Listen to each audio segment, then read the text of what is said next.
This Peter Mayer song, My Soul, performed so beautifully by Harry and Steve, refers to galaxies as 100 billion snowflakes swirling in a cosmic storm.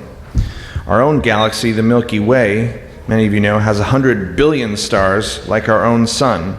And for me, the song evoked a familiar feeling of my own tiny insignificance. But Mayer in the song also dares to imagine that his soul is so much bigger than the very tiny me.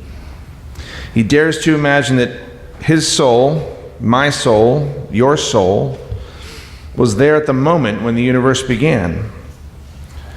To me, Mayer's words echo our statement that Bob and I read at the end of the Candles of Joy and Concern. The mystery is that we are connected, even when we feel apart.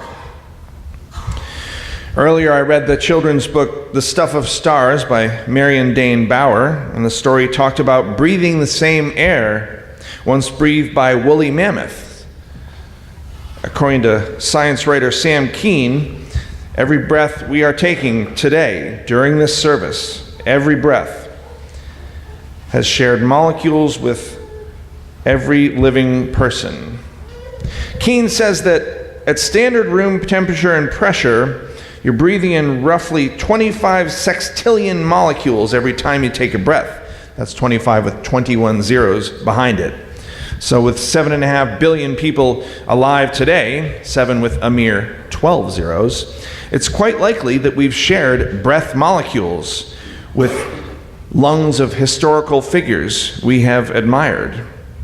Or if not molecules, then at the very least we've shared atoms, 10 sextillion per breath, or 10 with 36 zeros. And I see some of you starting to nod off. In staff meeting, all I had to do was say the word exothermic, and Allison's eyes glazed over. So let me step back again and remind you, the mystery is that we are connected, even when we feel apart. The Stuff of Stars children's story emphasizes the interconnectedness of moss, of tree leaves, of crickets, with the person telling the story and the person the storyteller loves. The story puts the birth of their loved one on a par with the beginning of the universe. All of us, it says, the stuff of stars.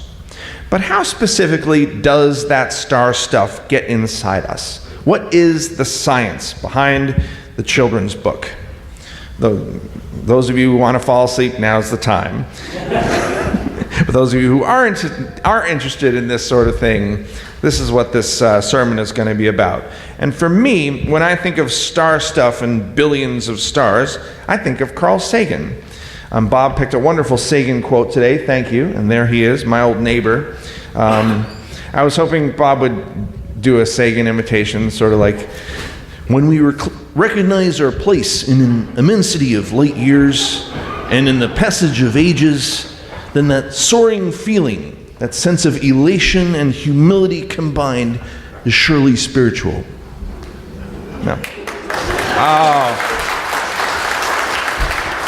Do not encourage me.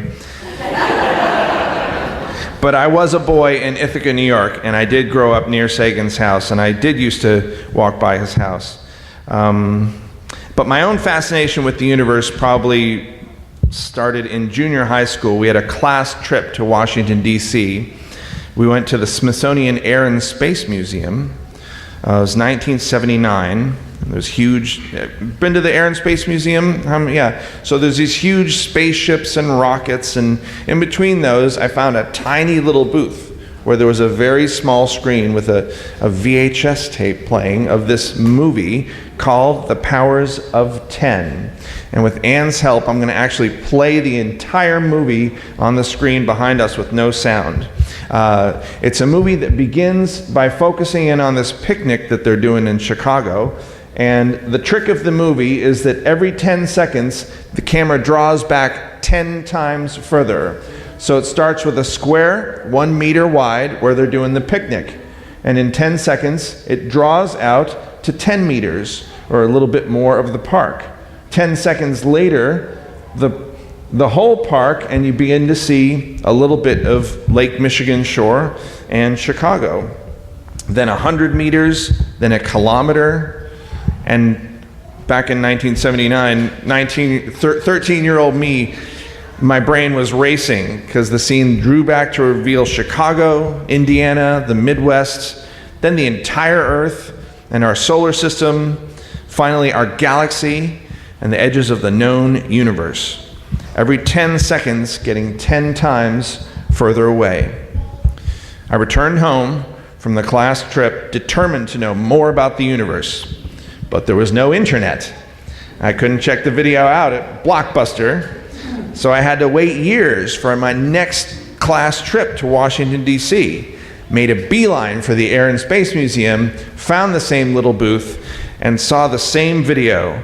And again, I watched our planet Earth come into sight, but quickly go out of sight seconds later to be replaced by almost immovable stars, which stayed stationary for so long until they themselves started to move.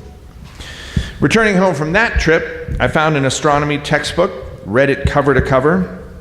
I was so certain that my friends would also find it fascinating that I organized and taught a high school astronomy class for credit while still a student myself.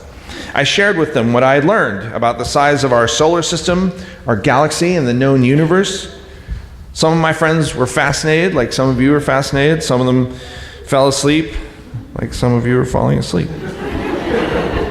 I invited guest speakers from Cornell University's astronomy department, including Sagan, to talk about their specialties.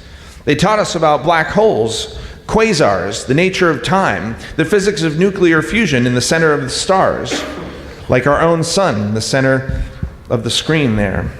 I continue to be fascinated. My other friends continue to be bored. On December 8th, standing here, Reverend Allison preached a sermon called The Wonder of Discovery. Most of you were here. During the sermon, she talked about her awe and wonder about our planet and about our existence, while also confessing that she had very little desire to hear explanations about how our planet works. I was sitting where Bob was sitting. She turned to me and apologized for zoning out while I was trying to explain how a supernova happens, using words like exothermic and endothermic.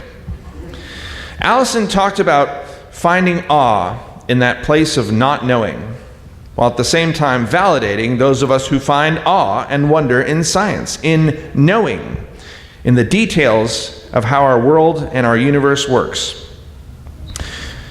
I found her sermon to be thought-provoking and awe-inspiring.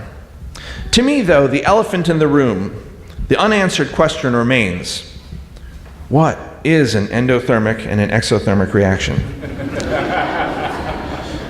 I'm guessing that many of you share Allison's lack of fascination about the minutiae, what goes on in the center of a star, like Alpha Centauri, or our Milky Way galaxy that you can see behind me. This galaxy will soon fade into the background, just one pinprick of light among billions of similar galaxies. And there is awe in mystery, and I do feel that awe in not knowing. But because of science, there is so much that we do know about our universe. Our fifth source of Unitarian Universalist living tradition speaks of humanist teachings which counsel us to heed the guidance of reason and the results of science. There's so much that we know about the universe and about atoms, and so much yet to learn. So watch as we go from the very big, the edges of the known universe, on a dizzying dive back to the very small. Instead of every 10 seconds, every 1 second we will cover 90% of the distance through our known universe, out to the edge of the Milky Way galaxy, where we share a neighborhood in a spiral arm with many other planets. Watch as we dive past the gas giants of our solar system, Uranus, Neptune, Jupiter, Saturn, careening towards our small planet Earth, our small blue planet mentioned in the children's book. It seems like it's not there at all, and then suddenly it quickly fills our vision, being replaced by the Midwestern United States, the Great Lakes, Chicago, and finally that park where we began. every 1 second covering 90% of the distance until the camera stops and slows down. And once again, we move in at the rate of 10 times per second. Only this time, every 10 seconds, we will be 10 times closer to the man's hand, eventually coming in to the atoms and the nuclei and all the very small parts. Now, for this very small part of the sermon, I have enlisted the help of Bob as well as Peggy, Robin, both Trudell sons, who will be playing the part of protons. So please make them feel welcome as they come to the front.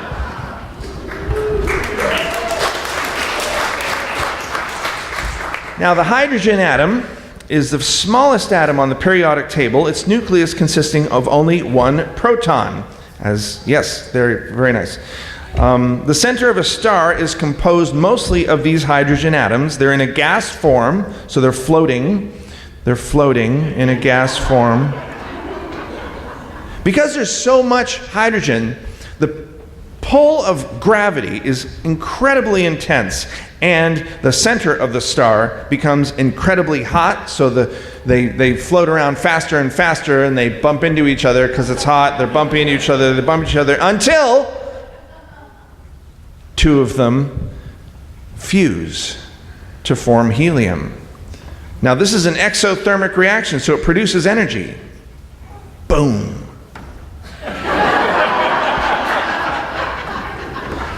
Now, then they continue to float around the helium amongst the hydrogen. For our sun, this fusion of hydrogen to helium, we practiced this for weeks, folks. This is the result of lots and lots of practice. For our sun, this is probably the only nuclear reaction that will occur, hydrogen to helium, over and over again. But for larger stars with more mass than our sun, the heat is greater, so they're going faster and bumping each other even faster. At 100 million degrees, nice job bumping your father. 100 million degrees, helium atoms are pushed together and they form carbon, which is also exothermic. Boom, reaction. And then carbon fuses to form oxygen. There's oxygen, exothermic, boom. But then, leave your scarves out.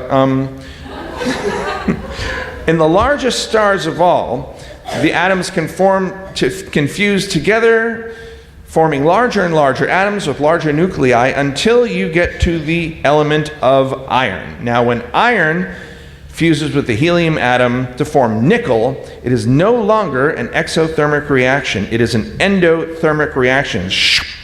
So the energy gets sucked back. You want to see that again, don't you? The energy gets sucked back. Endothermic reaction. Very nice. Now I'm going to join them out there as one other hydrogen atom, and we'll make you hydrogen atoms again, because there's hydrogen atoms everywhere on the outside of the star as well as on the inside. And those hydrogen atoms on the outside of the star are trying to get to the center of the star. So if I'm at the center of the star, a lot is attracted to me, pretty much everything. But I am fending them off with my own nuclear reaction, my exothermic nuclear reactions. They can't get to the center of me because there's this constant fight between the gravitational pull and my exothermic nuclear reactions. So what do you think happens when the reaction becomes endothermic and there's no longer this fighting off of the gravity? When it goes exactly, clump. So suddenly everything's close in, and there's more and more fusion until the nuclei themselves touch. When that happens, boom, the biggest explosion of all, a supernova, which happens when the nuclei themselves touch, releasing, in this case, the unaptly named nuclear weak force. The explosion is so massive that all of these atoms, all these larger atoms, go floating through the galaxy, settling to form planets, settling to form church pews, the sweaters you're wearing, the shoes you're wearing, the air we're breathing. The very large is absolutely, essentially dependent on the very small, and all of it becomes us. We are all the stuff of stars. Please join me in thanking our worship associates playing protons. Very well done.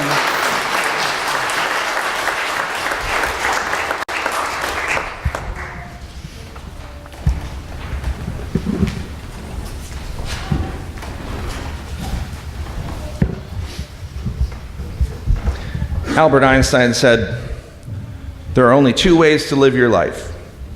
One is as though nothing is a miracle, and one is as though everything is a miracle."